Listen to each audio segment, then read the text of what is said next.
Hello souls. இன்னைக்கு நம்ம சாகா கல்வியில பண்ணவே கூடாத 43 பாவங்களையும், நம்ம கத்துக்க வேண்டிய 29 ஒழுக்கங்களையும் முக்கிய பதிவா இன்னைக்கு நம்ம பார்க்க போறோம். ஜீவகாருண்யம் எவ்வளவு முக்கியமோ, அதே அளவுக்கு இந்த ஒழுக்கங்கள பின்பற்றதும் ரொம்ப ரொம்ப முக்கியம். இந்த ஒழுக்கங்கள பின்பற்றது மூலியமா தான் நம்ம மரணமில்லா பெருவாழ்வ பெற முடியும். இது திருவருட்பா உரைநடை பகுதி புத்தகத்துல மணிமுறை கண்ட வாசகம் அப்படின்ற பதிப்பு. அதாவது வேற ஒண்ணும் இல்ல. மனுநீதி சோழனோட கதைய தான் அப்பா எழுதியிருக்கிறாங்க. இதுல நம்ம எவ்வளவு பாவங்கள பண்ணிட்டு இருக்கிறோம், எவ்வளவு பாவங்கள நம்ம பண்ணாம தவிர்க்க வேணும் அப்படிங்கிறது, இது ஒரு பெரிய ஒரு ஞானத்த குடுக்கும்.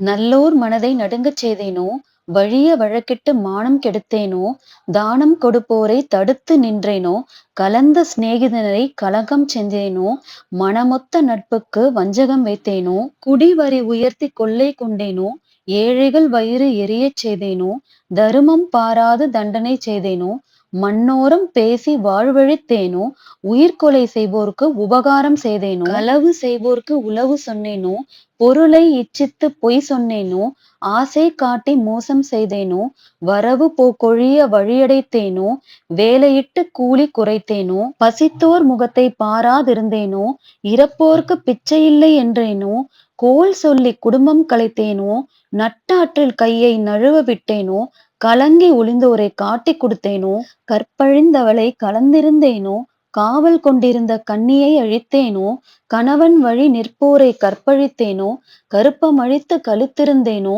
குருவை வணங்கக் கூசி நின்றேனோ, குருவின் காணிக்கை கொடுக்க மறந்தேனோ, கற்றவர் தம்மைக் கடுகடுத்தேனோ, பெரியோர் பாட்டிற் பிழை சொன்னேனோ, பக்ஷியைக் கூண்டில் பதைக்க அடைத்தேனோ, கன்றுக்குப் பாலூட்டாது கட்டி வைத்தேனோ, ஊன்சுவை உண்டு உடல் வளர்த்தேனோ, கல்லும் நெல்லும் கலந்து விற்றேனோ, அன்புடையவர்க்குத் துன்பம் செய்தேனோ, குடிக்கின்ற நீருள் குளந்தூர்த்தேனோ, வெயிலுக்குக் கொதுங்கும் விருட்சம் அழித்தேனோ, பகை கொண்டு அயலோர் பயிரழித்தேனோ, பொது மண்டபத்தைப் போய் இடித்தேனோ, ஆலயக் கதவை அடைத்து வைத்தேனோ, சிவனடியாரைச் சீறி வைத்தேனோ, தவம் செய்வோரைத் தாழ்வு சொன்னேனோ, சுத்த ஞானிகளைத் தூஷணம் செய்தேனோ, தந்தை தாய்மொழியைத் தள்ளி நடந்தேனோ, தெய்வம் இகழ்ந்து செருக்கடைந்தேனோ.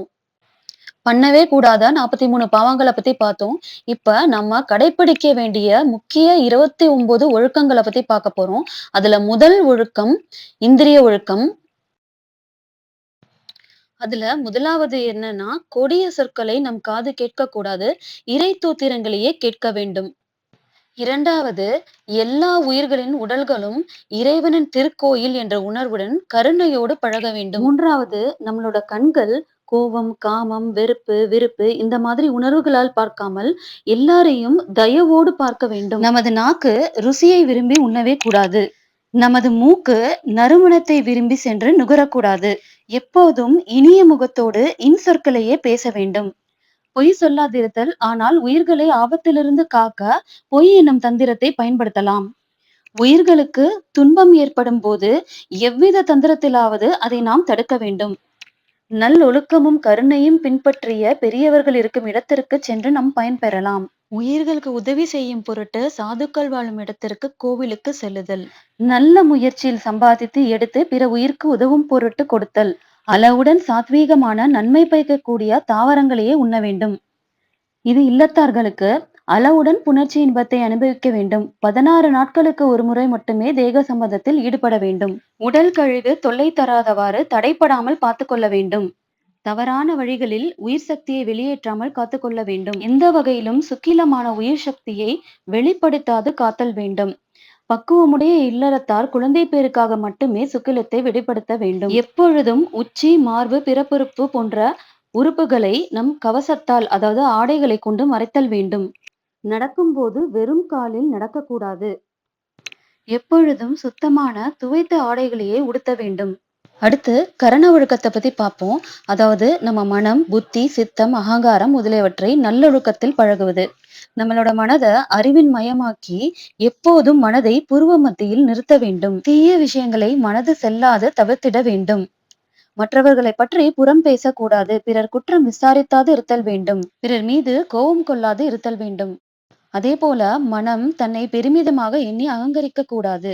காமம், குரோதம், மோகம், மதம், அகங்காரம் போன்ற குற்றங்களை நீக்கி கருணைமயமாய் இருக்க வேண்டும். நமது எதிரிகளான புலன் போன்ற தத்துவங்களை தீய வழியில் செய்யாது கண்டித்து நல்வழியில் கொண்டு வர வேண்டும். 3வது ஜீவ ஒழுக்கம். அதாவது மனிதநேயம். எல்லா மனிதர்களையும் சமமாய் காண்பது. ஆண், பெண், ஜாதி, சமயம், மதம், குலம், சாஸ்திரம், சம்பந்தம், தேச மார்க்கம், உயர்ந்தவர், தாழ்ந்தவர், பேதம் எல்லாம் நீக்கி எல்லாவர்களையும் தம்மவர்களாக சமமாக நினைக்க வேண்டும். 4வது ஆன்ம ஒழுக்கம். அதாவது 84 லட்சத்து பிறப்பு வகைகள் உள்ளன. அந்த அனைத்து ஆன்மாக்களிடத்தும் இரக்கம் கொண்டு, அந்த ஆன்மாக்களை கோவிலாகவும், அந்த உள் ஒளியை கடவுளாகவும் பாவித்து, எல்லா உயிர்களும் இன்புற்று வாழ வேண்டும் என்று எண்ணி, எல்லா உயிர்களையும் தாமாக இருப்பது போன்று நினைப்பதே ஆன்ம ஒழுக்கம். இப்போ நம்ம மேல பார்த்த ஒழுக்கங்களோட பெயர் தான் சமரச சுத்த சன்மார்க்க சங்க பெருநெறி ஒழுக்கமாகும். இந்த ஒழுக்கங்களை கடைபிடித்து தான் வள்ளலார் ஐயா மரணத்தை வென்றாங்க. அந்த ஒழுக்கங்களை தான் மக்களுக்கு தெரிவிச்சாங்க. இந்த ஒழுக்கங்களை பின்பற்றாம நம்ம விபூதி பூசிக்கொண்டு எந்த கோயிலுக்கு போனாலும், இல்ல ஜீவகாருண்யம் செஞ்சாலும், திருவருட்பா படிச்சாலும், இல்ல மேடைகள்ல பேசினாலும், இல்ல வாட்ஸ்அப், யூடியூப் இதுல இந்த மாதிரி குரூப்புகள்ல சண்டை சச்சரவுல ஈடுபட்டுக்கிட்டு நம்ம வாக்குவாதம் செஞ்சு விதண்டாவாதம் பண்ணி கொண்டு இருந்தாலும் எதுவுமே பிரயோஜனம் இல்லை. நாம கடைபிடிக்க வேண்டியது ஒழுக்கம், ஒழுக்கம், ஒழுக்கம் மட்டுமே. இந்த 29 ஒழுக்கங்களை பின்பற்றாம நம்ம மரணமில்லா பெருவாழ்வு அடையவே முடியாது. அதனால இந்த நம்ம சாகா கல்வி பார்த்துட்டு வர பதிவுகள்ல இது ரொம்ப ரொம்ப முக்கியமான ஒரு பதிவு. இத ஒரு சார்ட் மாதிரி போட்டு வீட்ல வச்சுக்கோங்க. டெய்லி அத வாட்ச் பண்ணிட்டே இருங்க. நம்ம அந்த ஒழுக்கத்துல நிக்கிறோமான்னு பாருங்க. கொஞ்ச நாள் பண்ண பண்ண பண்ண உங்களோட உள்ளிருக்க ஆன்மாவே நீங்க தவறு செய்யும்போது இந்த ஒழுக்கத்துல நீ நிக்கல அப்படின்னு உங்களுக்கு உணர்த்திக்கிட்டே இருக்கும். ஒரு ஸ்டேஜ்ல நீங்க அத பின்பற்ற ஆரம்பிச்சிருவீங்க. ஏன்னா உங்க ஆன்மா தொந்தரவு பண்ண ஆரம்பிச்சிரும். தயவுங்க. மிக்க நன்றி. அருட்பெரும் ஜோதி அருட்பெரும் ஜோதி தனிப்பெரும் கருணை அருட்பெரும் ஜோதி.